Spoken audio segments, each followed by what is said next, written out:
So guys, make sure to stay until the end, because if you make one common mistake, you may end up spending thousands of dollars on parts diagnostics that you may need. Make sure to stay until the end, we will explain what it is.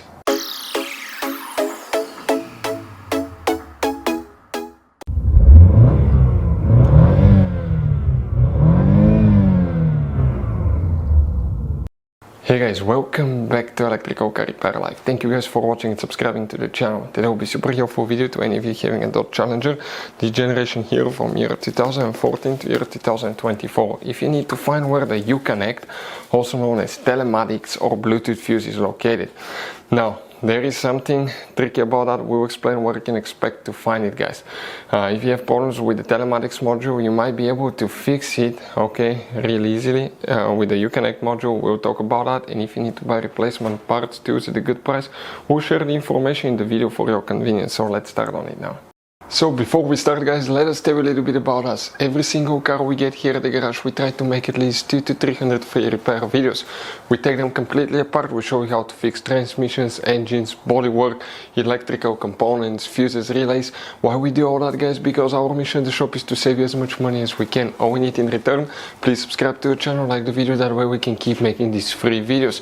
We have, guys, more than 15,000 free repair videos on our YouTube channels that can practically, guys, save you thousands of dollars in future repairs. And if you need to buy parts, tools at a good price, quick shipping, we'll put the links in the description of the video below for your convenience. So the uConnect telematics module fuse, where you can expect to find it, guys, we will demonstrate on this generation Dodge Challenger here. You guys, by the way, have two main different fuse boxes. First one is under the hood, but we need the one in the trunk. Open the trunk, lift the carpet liner up. Underneath you have the spare tire, you have a car battery on the passenger side, behind it you have a fuse box. That's a closer look. These tabs, press them together, lift the cover up, and you're going to find that fuse box layout here. Before we, guys, continue, let's explain quickly why it's always a good idea to test fuses and relays. It is, guys, very important to test fuses and relays. On those fuses you cannot clearly see if they're burnt or not, especially you can see in the J-case fuses as well. And if you guys assume, okay, let's say you remove a fuse, you look at it and you assume, guys, that it's actually a good fuse, but it's actually a bad fuse. Sometimes you cannot clearly see that. What can easily happen, guys, at that point, you can put the bad fuse in and you start replacing parts and tools that you don't need to, so you lose your time, you lose your money to fix a problem that doesn't exist, when all we had to do is test the fuse and replace it. We'll put a link to a special video that will teach you how to test fuses, how to check relays very easily as well, guys. So check it out, it will be in the description of the video below. Here, guys, one fuse we'll need to check for the telematics. Always test it as well. Now, if that fuse is good, remove that fuse for 10 minutes, push it back in, see if that fixes the problem.